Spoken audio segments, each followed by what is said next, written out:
Welcome to love your knowledge channel. இன்றைக்கி நம்ம 10th standard சயின்ஸில் ஃபிசிக்ஸில் first chapter laws of motion இதில் நியூட்டன் செகண்ட் லா பற்றி பார்க்க போகிறோம்.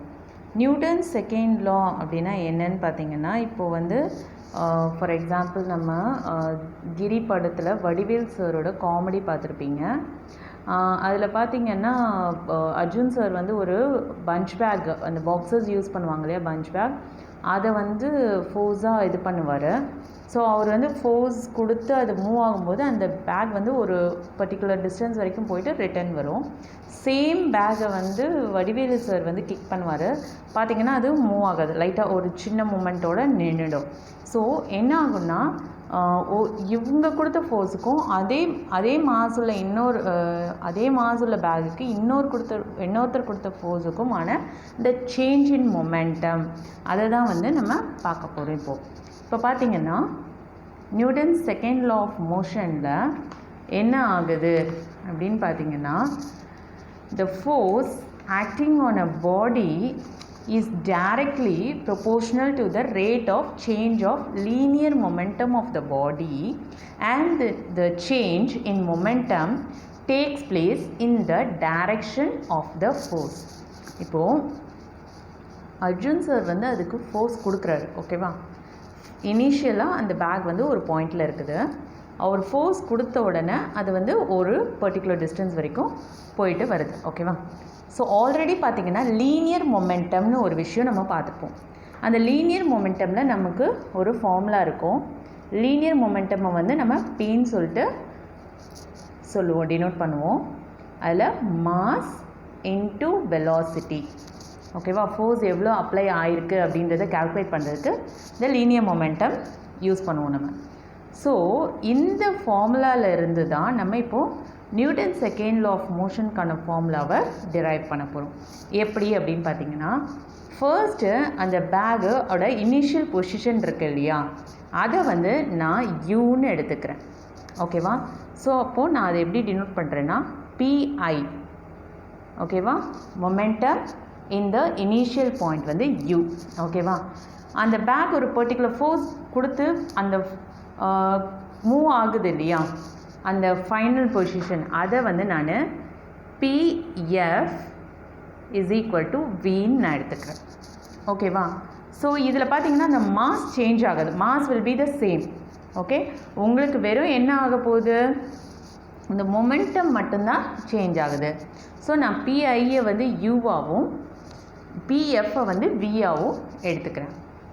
இப்போது சேஞ்ச் இன் மொமெண்டம், அந்த இனிஷியல் ஸ்டேஜுக்கும் ஃபைனல் ஸ்டேஜுக்கும் உள்ள அந்த சேஞ்ச் இருக்கு இல்லையா, அதை வந்து நான் எப்படி எழுத போகிறேன் அப்படின்னு பார்த்தீங்கன்னா, டெல் பி. டெல் அப்படின்னா என்னன்னு பார்த்தீங்கன்னா சேஞ்ச், ஓகேவா. ஸோ இது நமக்கு இப்போது என்ன பண்ணுவோம், அந்த சேஞ்ச் ஆனால் அந்த ஃபோர்ஸோட இது எவ்வளோன்னு கண்டுபிடிக்கணும் இல்லையா. ஸோ அதுக்கு நம்ம என்ன பண்ணுவோம்னா, ஃபைனல்லேருந்து இனிஷியலை சப்ராக்ட் பண்ண போகிறோம், ஓகேவா. So del P change in momentum is equal to momentum at final minus momentum in initial, ஓகேவா. ஸோ அதை எப்படி எழுதலாம், மொமெண்டம் அட் ஃபைனல் என்னது, மாஸ் சேம்னு சொன்ன ரெண்டுத்துக்குமே. ஃபைனலை நம்ம வின்னு எடுத்துக்கிட்டோம், இனிஷியலை நம்ம யூன்னு எடுத்துக்கிட்டோம், ஓகேவா. So M V minus M U. இப்போ இதில் பார்த்தீங்கன்னா இங்கேயும் எம் இருக்குது, இங்கேயும் இருக்குது. ஸோ ரெண்டு இடத்துலையுமே எம் காமனாக இருக்குது. இப்போ நம்ம அந்த எம்மை வெளியில் எடுத்துக்கலாமா, M into V minus U. So del P is equal to M into V minus U.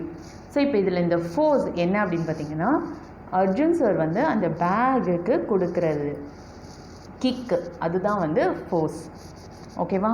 So அந்த ஃபோர்ஸ் வந்து என்னன்னு சொல்கிறோம் அப்படின்னா, it is inversely proportional to change in momentum by time taken. அந்த டைம், அந்த இனிஷியல் மொமெண்ட்லேருந்து அந்த final moment போயிட்டு வர்றதுக்கு எவ்வளோ டைம் இதுவாகுதோ அது அப்படின்னு சொல்கிறோம், ஓகேவா. இப்போது இந்த இன்வர்ஸ்லி ப்ரொபோர்ஷ்னல் சொல்கிறேன் இல்லையா, இதை வந்து நான் ரிமூவ் பண்ணணும். ஸோ இதை நான் ரிமூவ் பண்ணுறதுக்கு நான் என்ன யூஸ் பண்ணுறேன் அப்படின்னு பார்த்தீங்கன்னா, நான் வந்து ஈக்குவல் டு கான்ஸ்டன்ட் கே இது நான் யூஸ் பண்ணுறேன். ஓகேவா? ஸோ அப்போது F is equal to K into change in momentum by t. ஓகேவா? ஸோ நம்ம ஆல்ரெடி சேஞ்ச் இன் மொமெண்டம் என்னன்னு கண்டுபிடிச்சி வச்சுருந்தோம், mv மைனஸ் mu. ஸோ இந்த del p வர இடத்துல நான் அதை சப்ஸ்டியூட் பண்ணிக்கலாம் இல்லையா? ஸோ இந்த del p வர இடத்துல நான் அதை சப்ஸ்டியூட் பண்ணுறேன். k into m into v minus u by t. இப்போது இந்த k வந்து கான்ஸ்டன்ட் இல்லையா? ஸோ இதோட யூனிட்டை வந்து நான் 1ன்னு எடுத்துக்கிறேன். k இஸ் ஈக்குவல் டு 1 அப்படின்னு எடுத்துக்கிட்டேன்னா 1 into m into v minus u. அப்போ எனக்கு என்ன வரும், m into v minus u by t அப்படின்னு வரும். ஓகேவா?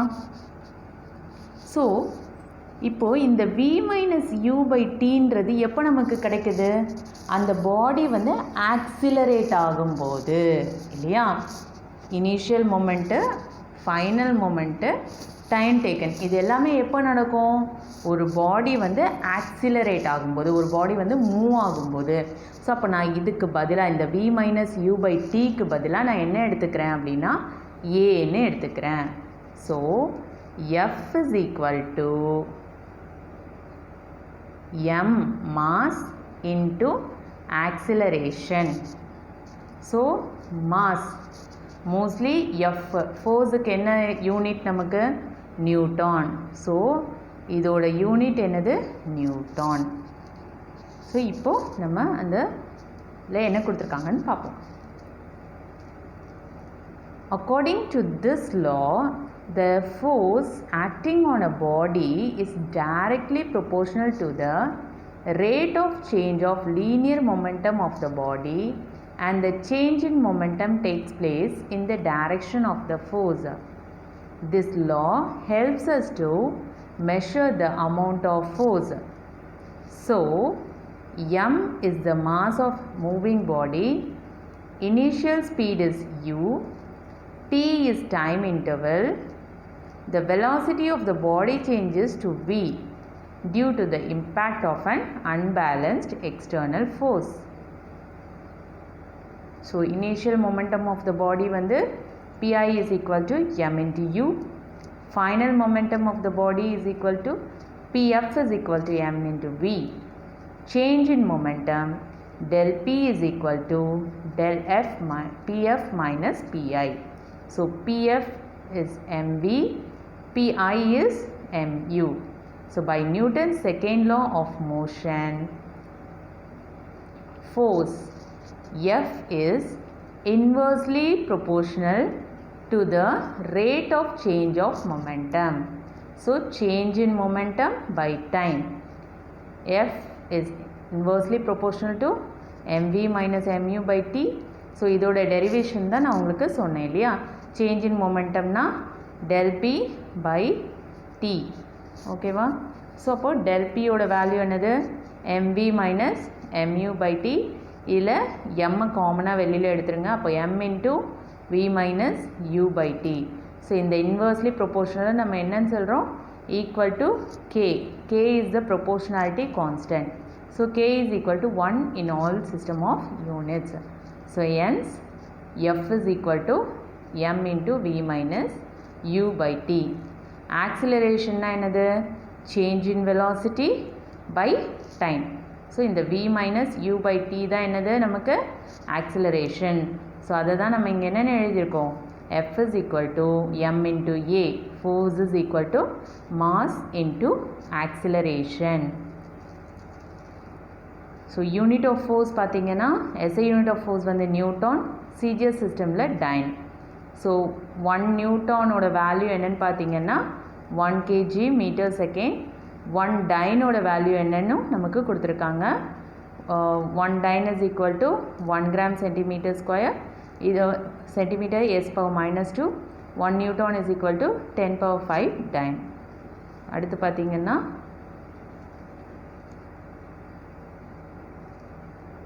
யூனிட் ஃபோர்ஸ்னால் என்னன்னு கொடுத்துருக்காங்க. The amount of force required to produce an acceleration 1 கிலோகிராமுக்கு வந்து 1 minute per second acceleration நமக்கு தேவைப்படும். அதே மாதிரி kg gravitational force எவ்வளோ applicable ஆகும் கிலோகிராம் ஃபோர்ஸ் அப்படின்னு பார்த்தீங்கன்னா 1 kg of forceக்கு வந்து 9.8 meter second. ஸோ அப்போ 9.8 நியூட்டன். அதே வந்து 1 கிராம் இன்ட்டு 980 சென்டிமீட்டர் per செகண்ட்க்கு வந்து நமக்கு 980 டைன். இப்போ அடுத்து பார்த்திங்கன்னா நம்ம இம்பல்ஸ் அப்படின்றது பார்க்க போகிறோம். இம்பல்ஸ் அப்படின்னா என்ன அப்படின்னு பார்த்தீங்கன்னா, இப்போது வந்து நம்ம லாஸ்ட்டாக ஒரு எக்ஸாம்பிள் பார்த்தோம் இல்லையா, அந்த அர்ஜுன் சார் வந்து அந்த பேக்கை மூவ் பண்ணுறதுக்கு அவர் அந்த கையை கொண்டு போய் அந்த பேக்கை டச் பண்ணுறாரு இல்லையா, அது மூவ் ஆகுறதுக்கு அந்த கைக்கும் அந்த பேக்குக்கும் அந்த ரெண்டும் அந்த டச் ஆகிற அந்த இன்டர்வல், அந்த டைம் இன்டர்வலில் தான் வந்து நம்ம என்ன சொல்கிறோன்னா இம்பல்ஸ் அப்படின்னு சொல்கிறோம். A large force acting for a very short interval of time is called as impulsive force. So இந்த இம்பல்ஸை எப்படி ரெப்ரசன்ட் பண்ணுறாங்கன்னா ஜே அப்படின்னு ரெப்ரசன்ட் பண்ணுறாங்க. ஸோ இதில் பார்த்தீங்கன்னா force into time taken. So அதனால் இதை J is equal to F into T அப்படின்னு சொல்கிறோம். ஸோ இப்போ வந்து இதை நான் நியூட்டன்ஸ் ஃபார்முலா யூஸ் பண்ணி நான் இதை எப்படி டிரைவ் பண்ண போகிறேன் அப்படின்றது தான் பார்க்க போகிறோம். இதில் பார்த்தீங்கன்னா 2 ஃபீச்சர்ஸ் இருக்குது. ஓகேவா, ஒன்று வந்து பார்த்தீங்கன்னா மொமெண்டம் இது, இன்னொன்று வந்து நியூட்டன் செகண்ட் லா. ஸோ இந்த 2 ஃபேக்டர்ஸ் தான் நம்ம இதில் பார்க்க போகிறோம். ஸோ ஃபர்ஸ்ட்டு நான் நியூட்டன் செகண்ட் லா எடுத்துக்கிறேன். ஓகேவா, ஸோ இதோட ஃபார்முலா என்னது, ஃபஸ்ட்டு நமக்கு இனிஷியல் ஃபார்முலா இம்பல்ஸோட ஃபார்முலா பார்த்திங்கன்னா J is equal to F into T. இதுதான் வந்து நமக்கு என்னது இம்பல்ஸோட ஃபார்முலா. இப்போது அடுத்து பார்த்திங்கன்னா நம்ம என்ன பண்ண போகிறோம், நியூட்டன் செகண்ட் லா எடுக்க போகிறோம். நியூட்டன் செகண்ட் லா ஃபார்முலா என்னது, F is equal to M into A இல்லையா. இதில் இந்த ஆக்சிலரேஷன்ன்றது என்னது, change in momentum by time taken இல்லையா. ஸோ அப்போ அதை எப்படி எழுதலாம், del v by t எழுதலாமா நம்ம. ஸோ அப்போ அதை தான் இங்கே நம்ம போட போகிறோம். f is equal to m into a அப்படின்னு இருக்கிற இந்த நியூட்டன்ஸ் ஃபார்முலாவில் நம்ம என்ன பண்ண போகிறோம்னா a வர இடத்துல m into change in velocity by time அப்படின்னு எடுத்துக்கிறோம். ஓகேவா, ஸோ இந்த change in velocity by time அப்படிங்கும்போது நமக்கு எந்த ஃபார்முலா ஞாபகம் வருது, லீனியர் மொமெண்டமோட ஃபார்முலா என்னது, p is equal to m into v. அப்போது சேஞ்ச் இன் மொமெண்டமாக இருந்தால் என்னென்னு இருக்கும், del p அப்படின்னு எடுத்துக்கலாமா. del p is equal to இது வந்து m into del vன்னு எடுத்துக்கலாமா. So change in momentum. அப்போ நான் என்னென்னு எடுத்துக்கிறேன், del p is equal to m into del v அப்படின்னு எடுத்துக்கிறேன். ஓகேவா, ஸோ அப்போது நான் இந்த del p வர இடத்துல நம்ம ஆல்ரெடி என்னென்னு எழுதியிருந்தோம், m into del v by t அப்படின்னு எழுதியிருந்தோம் இல்லையா. இந்த del v வர இடத்துல நான் இந்த del p யூஸ் பண்ணிக்கிறேன். m into del v வர இடத்துல del p யூஸ் பண்ணுறேன். So f is equal to del p by t. இப்போ இந்த tயை நான் இந்த பக்கம் கொண்டு போகிறேன். அப்போது f into t is equal to del p. ஓகேவா, so j is equal to impulse equal to change in momentum. jனா என்னது, impulse இல்லையா. impulseோட ஃபார்முலா என்னது நமக்கு, f into t. So f into tன்றது impulse. impulse is equal to change in momentum. ஓகேவா, so இதோட unit பார்த்திங்கன்னா நமக்கு ஃபோர்ஸுக்கு வந்து நியூட்டன் இல்லையா, டைம்க்கு வந்து seconds. So Newton per second. இது வந்து நம்ம சேஞ்ச் இன் மொமெண்டமில் பார்த்திங்கன்னா நமக்கு kg மீட்டர் பர் செகண்ட் வரும். ஸோ இதுதான் உங்களுக்கு இங்கே கொடுத்துருக்காங்க. So impulse is also equal to the magnitude of change in momentum.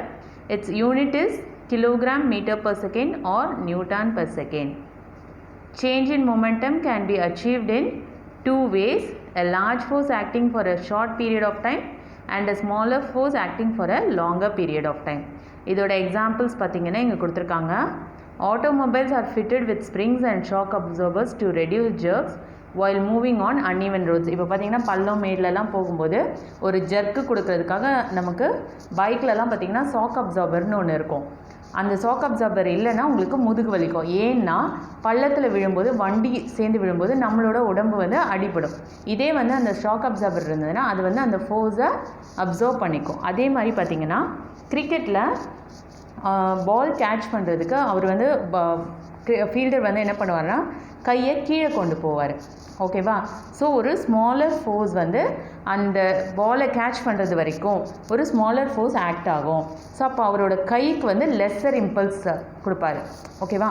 நம்ம கேட்ச் பண்ணுறதுக்கு பாலை கீழே கொண்டு போவோம். ஸோ அதுதான் வந்து இதுக்கு எக்ஸாம்பிளாக சொல்லுவாங்க. In cricket a fielder pulls back his hands while catching the ball. He experiences a smaller force for a longer interval of time to catch the ball. So ஒரு சின்ன ஃபோர்ஸ் கொடுப்பார் அவர். கீழே இழுத்து ஒரு ஃபோர்ஸ் கொடுத்து தான் அந்த பாலை கேட்ச் பண்ணுவார்.